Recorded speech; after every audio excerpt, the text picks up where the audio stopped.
Good afternoon, everyone, and welcome to the COVID-19 update for Monday, November the 30th.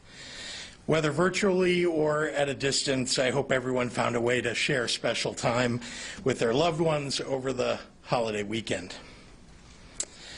Although the last few days have offered a hint of potential progress in some of our statewide metrics, the number of patients fighting COVID-19 in our hospital systems statewide still eclipses our spring peak by 23%. We had hoped to see more progress in lowering hospitalizations by now. The challenge we face was highlighted over the weekend by Dr. Anthony Fauci, who offered a bleak outlook and a warning that over the next 2 or 3 weeks we may see a surge upon a surge related to the holidays. He is not alone in his assessment. Dr. Deborah Birx, the response coordinator of the White House Coronavirus Task Force, said they are deeply worried about the post-Thanksgiving surge of cases that will come on top of the record high number of cases being identified all across our nation.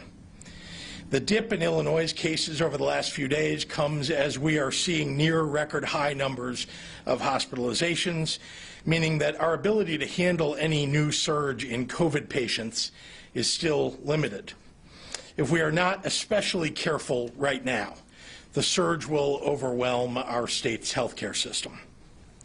That's why, with the advice of IDPH and other infectious disease experts, no region will be downgraded from our current Tier 3 mitigations for the next few weeks, even if they might be on track to meet those metrics. We are still very much in a precarious place, and we have got to take the time to evaluate any Thanksgiving effect before we make any premature adjustments. I spoke with Dr. Fauci this morning to get his input about Illinois' situation. He said the massive number of indoor gatherings by people visiting family and friends across the nation will very likely bring a post-Thanksgiving surge, and he believes this is no time to pull back on mitigations.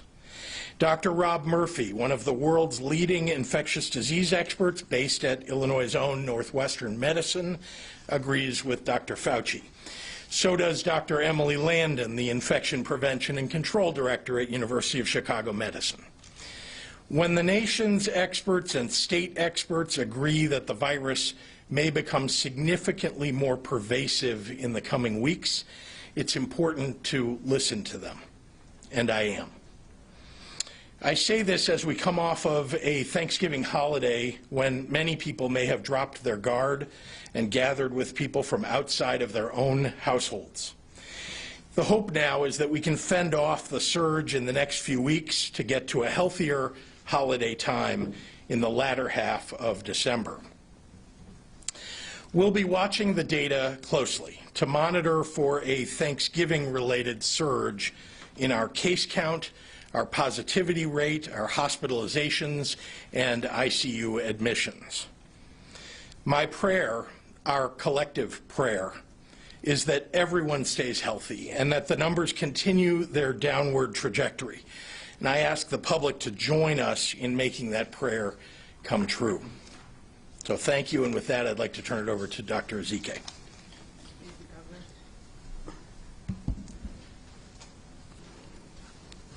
Again, I extend the post-Thanksgiving greetings. Hope everyone, even in this difficult year, was able to see that there's still so much to be thankful for. Again, as the governor also said, I hope that people did connect with family and friends through a phone call or a video or through drive-by visits and drop-offs of food. But for those of you who did spend Thanksgiving with others outside of your immediate household, I would urge you to get tested later this week. It is recommended to wait about 6 or 7 days after exposure to be tested, but if you have symptoms, please get tested right away. And in the meantime, please exercise the cautions that we are always supposed to be following. Also encourage those whom you were with to be tested as well. In the last 24 hours, over 67,000 tests have been reported for a total of 10.5 million tests in Illinois. Since yesterday, 6,190 new individuals were diagnosed with COVID-19 for a total of 726,304 unique individuals who have been diagnosed with COVID since the start of this pandemic.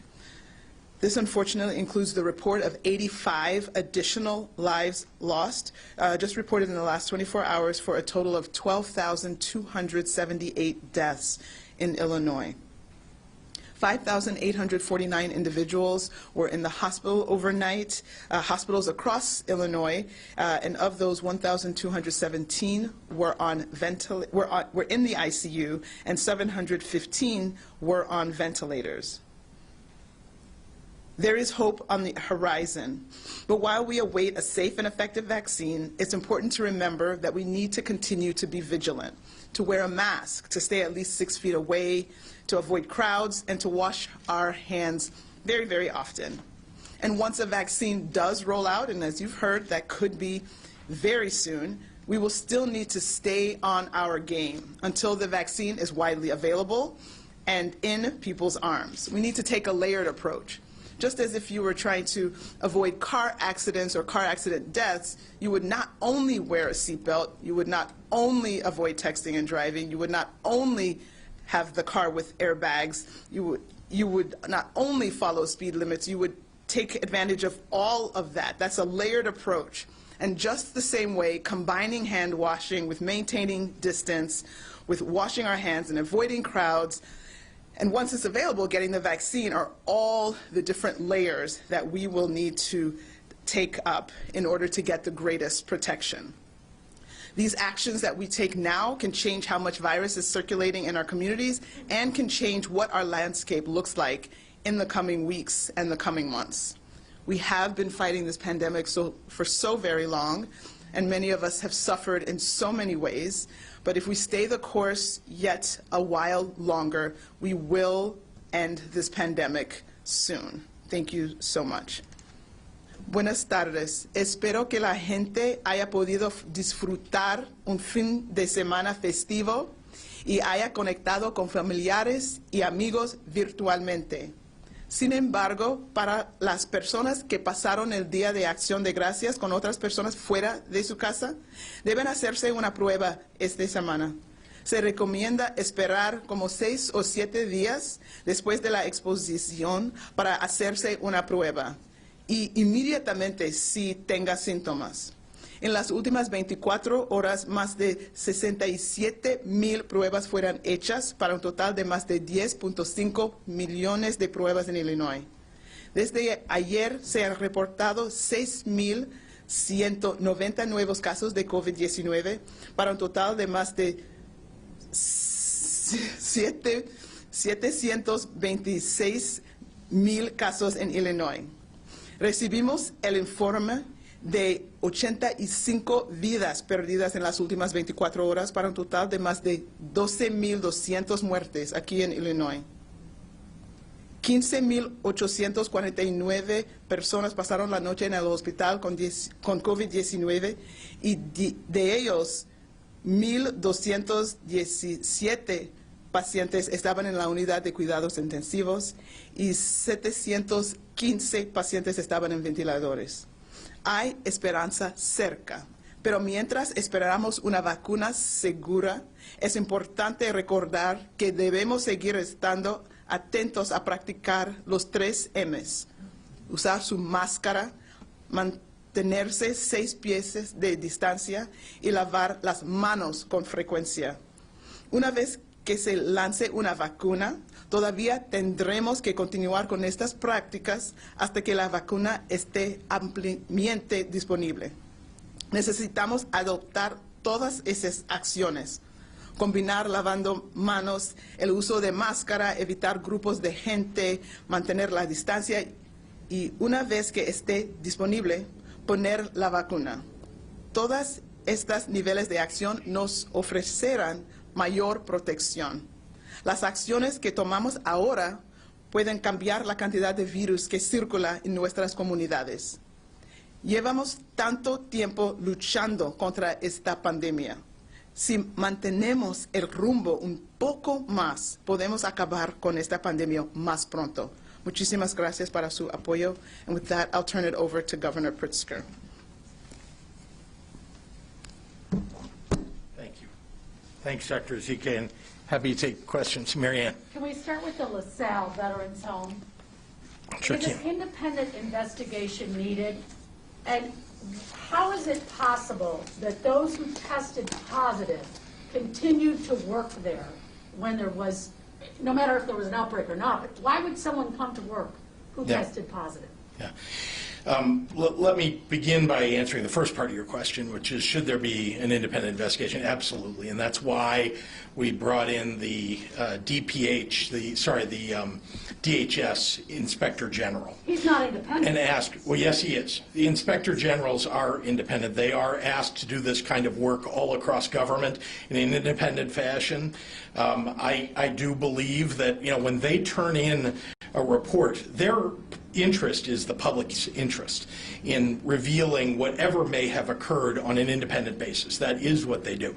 But look, I agree that every aspect of this should be looked at. As far as I'm concerned, it's never acceptable when we see rampant infection somewhere. Now remember, this virus is virulent. Whenever it gets into a facility like this, and it usually comes in through somebody who's coming in the door, right? It's not the people who are there already who are negative. It's somebody coming in the door and spreading it to someone else, and then it spreads to residents. And I think you know already that the way this works is once a staff person is tested positive, then, and they test, by the way, every week. Staff at long-term care facilities are tested weekly. If there are positives, then they go test the entire residential population. And that's how ultimately much of the virus was uncovered across so many people at this one facility. Families of residents were notified within 24 hours, as is required, and it was posted as is required on the website online. 2 reports so far have been issued. I think you're probably aware. One is the IDPH report, and one of them is the Department of Veterans Affairs, the Federal Department of Veterans Affairs investigation.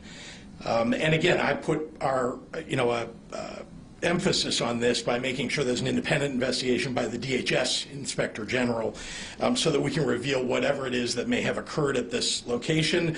If there's any failure of procedure or wrongdoing, then that should be brought to the forefront and people should be held accountable.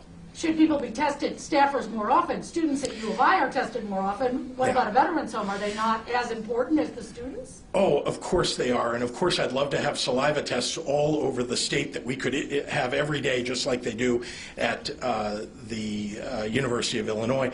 But we are testing once a week. We are asking staff to follow certain protocols when they're outside of the facility. In other words, when they go home, because they have such an important duty to the people that we care for in these homes. Dana. This is about restaurants, from my colleague Chris Stein. When certain government entities flaunt their unwillingness to enforce the indoor dining ban, as we saw in McHenry County, does that trigger additional enforcement by state operators like the state police, gaming, liquor to ensure compliance? Yes, of course, but I want to remind everybody, and Dana in particular, for Chris, that there are only 1,900 state police troopers. They do amazing work, but we have an enormous state, and they cover the entire state. The city of Chicago, just for example, has 13,000 police officers. The whole state of Illinois has a state police force of 1,900. Think about the local police forces and what they add up to across the state, that massively more than the 1,900 that are in the state, among state troopers. It isn't just up to state troopers, by the way, to enforce the law. That's the job of state's attorneys. That's a job of local law enforcement. It's the job of mayors and city councils and county executives and so on. So we ask them, and many of them are doing, in fact, that. The mayor of the city of Chicago, the mayor of Carbondale, and so on, the mayor of Springfield, and the county chairman, county board chairman in Sangamon County, who's really done an outstanding job. And of course, our departments of public health, too, are responsible for enforcement. So, we're asking everybody across the state to do what's right, to follow the law. When McHenry County chooses not to follow the law, well, I think the people of McHenry County ought to take a look at whether they want a state's attorney there or they think the state's attorney is really doing his job if he's just not going to follow the law and ignore it. Might the public... I'm sorry, let me get Craig and then I'll come back. Craig. A couple questions related to the vaccine. First of all, what can you tell us about what came into O'Hare? I think it was over the weekend, although we just learned about it coming in. Yeah. Is any of that coming for Illinois, or do you know where it's going in? And B, your priorities. How soon are you going to be rolling out what your priorities are for Sure. food safety?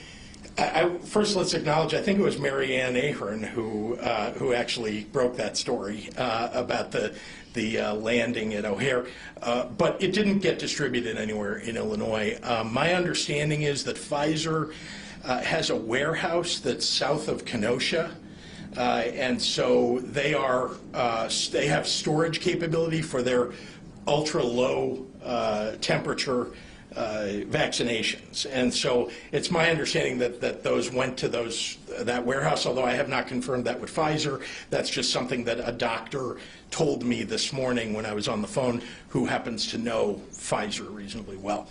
The second part of that was, what are we going to do with regard to vaccines when they get? What do we know? If you can add to, when you answer that generally, Yeah. what do teachers fit into the priority list? Sure. Let me start with so we'll talk about teachers in a moment, but I just want to make sure that we're all on the same page. The EUA has not been granted by the FDA yet for Pfizer or Moderna. Moderna just filed, I think, this morning. The meeting about Pfizer seems to be scheduled for December 10th. Then is my understanding that the delivery will start to take place a few days later, not the next day, although a lot of people talking about 24 hours. But the reality is it'll take several days, and I just heard that on the White House Coronavirus Task Force call moments before I came here. So, our expectation, our hope is that the EUA will be granted on the 10th, and then there will be relatively quick distribution in the next days after that. In terms of where teachers fall, look, you know that some of the prioritization we've talked about, healthcare workers, long-term care facilities, residents of long-term care facilities, as well as staff, and others. But there are a lot of people who are very vulnerable, as you know, who have comorbidities, who are in communities that have been ill-affected because of the prevalence of disease just in general, or the failure of health care in those communities. And so those are all part of the consideration of who will get it next. Certainly teachers are very important, but I also want to make sure that as individuals, those adults who are most vulnerable as individuals get it early, or as early as possible. I also want to remind you that very few, relative to the need, very few vaccinations will be able to be given right after Pfizer delivers these vaccines. And that's because they're only delivering a very small number, relatively speaking. We don't know the exact number. It keeps fluctuating. We originally heard 400,000, then we heard 80,000. Don't forget there are 2 shots. So when you hear a number, you need to differentiate between the number of doses and the number of people. So it's basically number of doses cut in half is the number of people. Do you want to see teachers prioritize, though? Of course, teachers are very important, but I also want to just recognize that we have a lot of frontline workers. There are cafeteria workers in hospitals, for example, who are just as deserving and certainly are on the front lines, just as one example. So obviously, teachers are very important, and we want to make sure they're protected. Could Dr. Ezike also weigh in on this, on the logistical challenges of delivering the vaccine? And what hospitals, where are you at with the hospitals? People wonder, where are they going to go to get the vaccine, and is it free, and all of that. It will be free. All of that right now. Okay.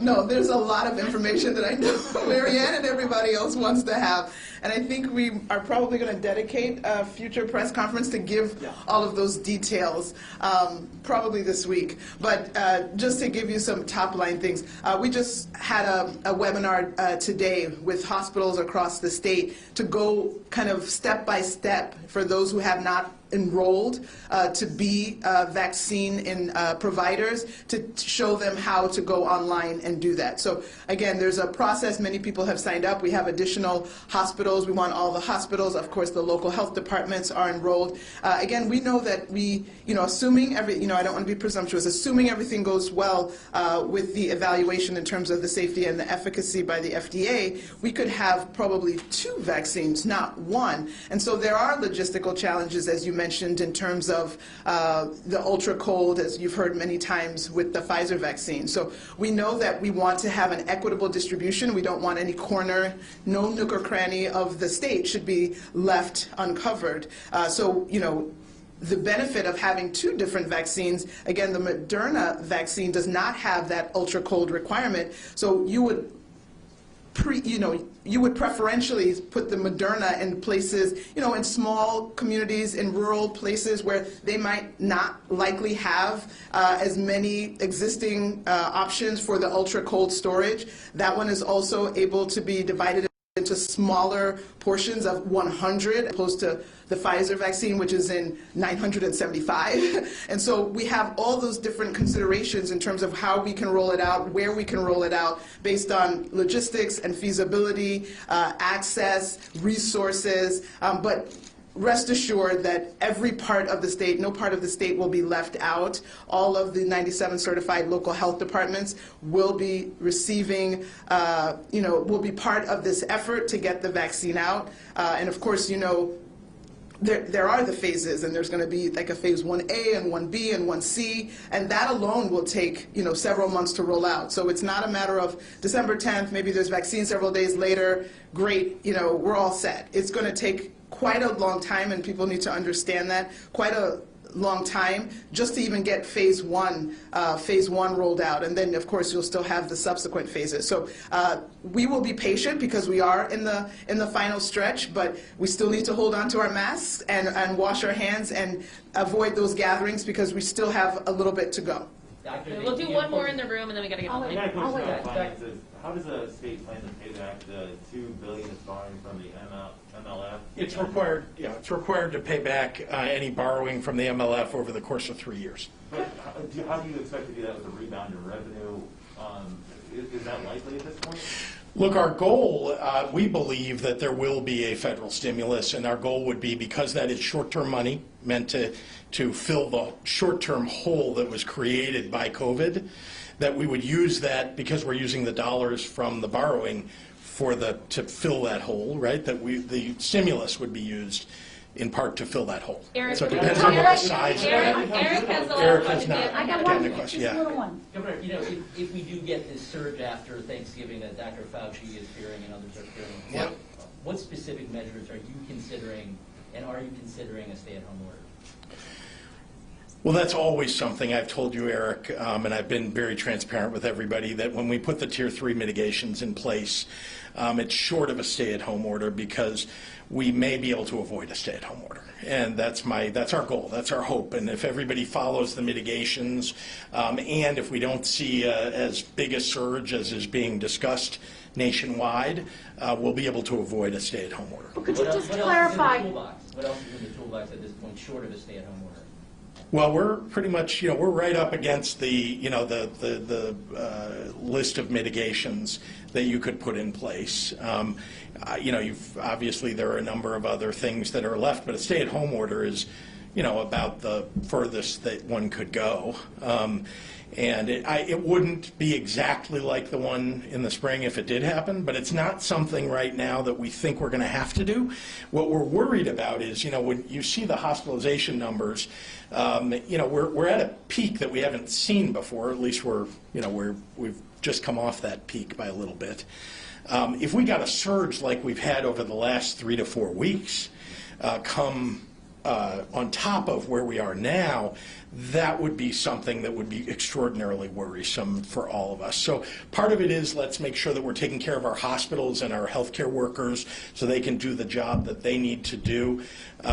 Part of it is we've got to get people to wear masks and remind everybody the importance of it. Part of it is we want to make sure that we get the vaccine out as fast as we can, particularly to healthcare workers, so that we can keep our hospitals going. Could you just clarify at the top, you talked about even though there is some slight improvements here and there, not hospital beds, obviously, Tier 3 is not going to change. Do you worry that the public is going to say, oh my gosh, we did what you told us, there's some improvements, we want loosening, not tightening? Yeah, that's not, so that hasn't happened in many places in the state, just to be clear. We're still seeing, I mean, remember, the height that we came off of from hospitalizations was above 6,000. We're now at about 5,850, roughly. So, have we come off by a couple of hundred beds? Yes. Or, we were able to staff still the number of beds as before, but we only have 5,850 that are filling those beds. We want to see those numbers continue to drop. I want to also, just so all of you have a picture, the Tier 3 mitigations only went in place about 10 days ago. So much of what we've seen over the last 6 days or 7 days is not a result necessarily of Tier 3. It's actually a result of Tier 2 and Tier 1 having been in place for a bit. So we're hoping that Tier 3 will bring those numbers down or at least offset what we might think of is coming, a surge from Thanksgiving. That's our hope. That's our prayer. I mean, I think we all want the right things for the state. There is no guarantee this virus, and people's adherence to the mitigations are very important, how high the level of adherence is, and the virulence of the virus itself. Those all play into the numbers. We don't control the numbers. What we do is try to address what we think might be coming. All right, guys, we got to get online. John O'Connor from the AP. To what extent does ventilator use predict deaths? Are there statistics here in the state or nationally showing a percentage of people who recover after vent use? I'm sorry, is the question, do I know what the percentage of people are? Yeah, maybe Dr. Zike is better for this question. I don't think that's a number I have. There are different studies out. I think we've talked about it before that in COVID, when people get on the ventilator, from 25 up to 50% averages in terms of mortality. So significant mortality with getting on the vents. Yeah. Dan Petrella, The Tribune. I did my mask here. Go ahead. Last week you recommended that people get tested if they gathered outside of their household over the holiday weekend. Should they quarantine as well to help prevent a new wave? Yes, that is absolutely that is the recommendation that's come from the CDC and from other experts nationally, is that even though you've gotten through Thanksgiving, you don't know whether you have it or don't have it just because you're asymptomatic, that the best idea is to isolate. This is a follow-up from Petrella. Are we hearing from any specific hospitals that are currently experiencing staffing shortages or having a hard time finding enough workers to care for their current patient load? We are, there's an occasional hospital. They typically tend to be ex-urban or rural hospitals that we've heard from that are having some staffing shortage or some difficulty because they've sort of reached the peak of beds that they can staff properly. But it's not widespread. Rich Miller at Capital Facts. After 20% of the residents at the LaSalle Veterans Home were killed by COVID-19, which followed 12 Quincy Veterans Home residents being killed by Legionnaire's disease in 2015, is it time to consider turning over these homes to the federal government? Look, what's most important is making sure that we're doing everything that we can to protect these residents. We're going to do an investigation here to figure out what happened, and we'll make some determinations about how to handle that and what the future is of our veterans homes. But I do want to remind you that we have we have a number of veterans and a number of veterans homes, and the IDVA has had a pretty good record in those other veterans homes. And this is a veterans home that's in a community that's got a very high positivity rate.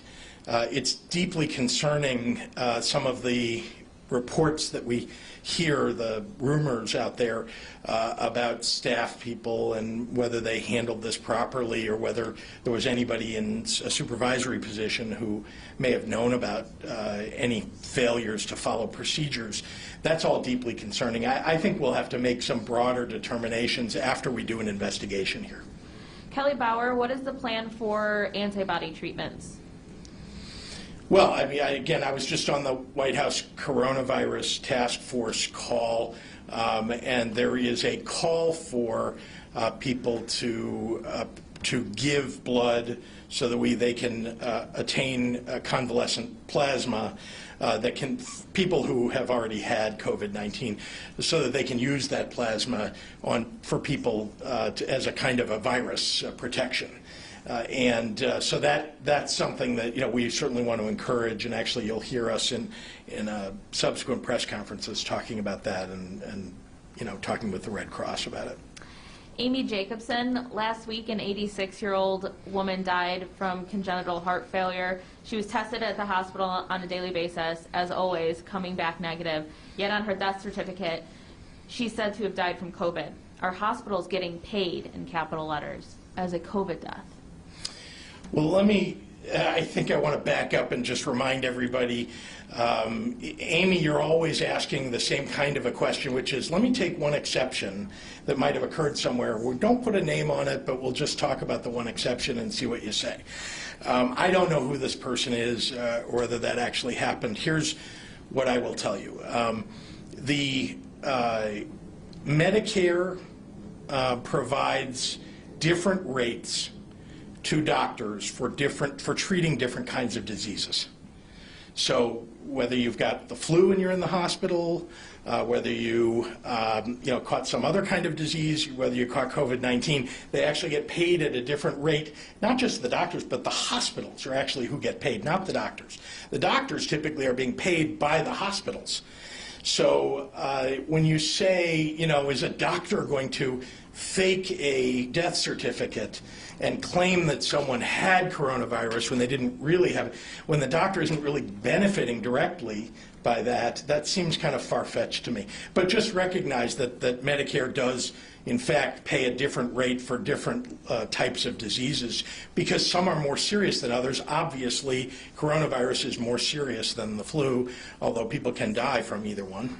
Jake Griffin at the Daily Herald. What is Dr. Ezike's opinion regarding the decrease in cases and hospitalizations that we're seeing? Are these anomalies, or do you believe they're a positive trend?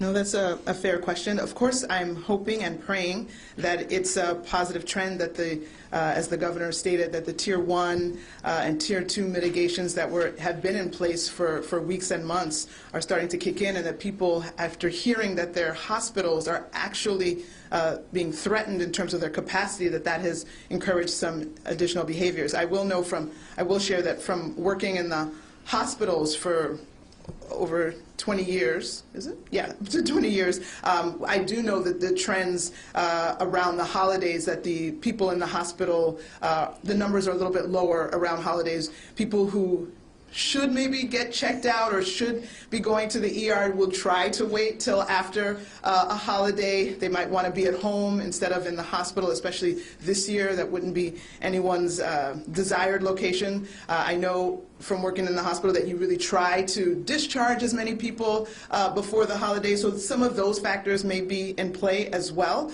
But we had seen even before this last week that there was a suggestive trend of things starting to move in the right direction, and we're just all hoping and praying that does not get reversed with the activities from Thanksgiving. In general, though, I would just say that it's a flattening that we've seen more than anything else. There's a fluctuation. I told you about a couple of hundred, but you're talking about over 6,000 patients. So when you say a couple of hundred one way or another, that's 2 or 3%. Maybe 3 to 4% of the total that we're talking about. Rachel Hinton at the Sun-Times. How likely is it that Tier 3 mitigations will last through Christmas or New Year's? When do you think the state and health officials will know when some regions can move back to lower tiers?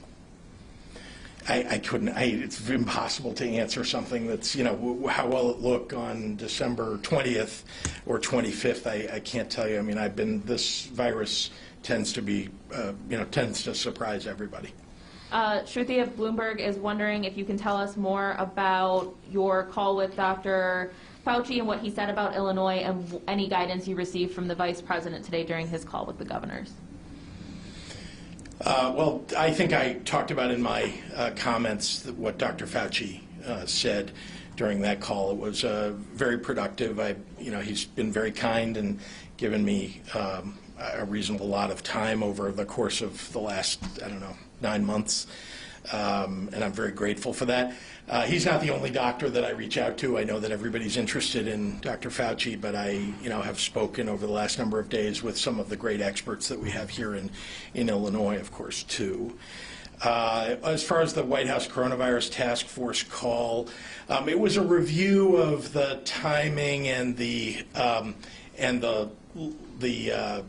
discussion about the number of vaccines that are in Operation Warp Speed that might be coming through the pipeline. There was some mention of the AstraZeneca vaccine. Obviously, Moderna filed today. I think there's, it's overall an expression of optimism. But I also think that the Vice President seemed to want to answer questions, because there are a lot of questions by governors. We are awaiting from the CDC their recommendations. They have a committee that is making decisions about the prioritization of vaccines. That's something we await. So it was a productive call, but I don't think there was anything massively newsworthy. All right, Oliviana at WAND will be our last question. When will the restrictions be taken away as the vaccine rolls out? We already have Pfizer in the state, but what happens if Moderna gets approved by the FDA first? I'm not sure I understand the relationship. I think she's talking about the fact that it landed at O'Hare, but her main question seems to be, Governor, when will the restrictions be taken away as the vaccine rolls out? Yeah. Hard to say, once again. I mean, what we're trying to do here is get the infection rate down.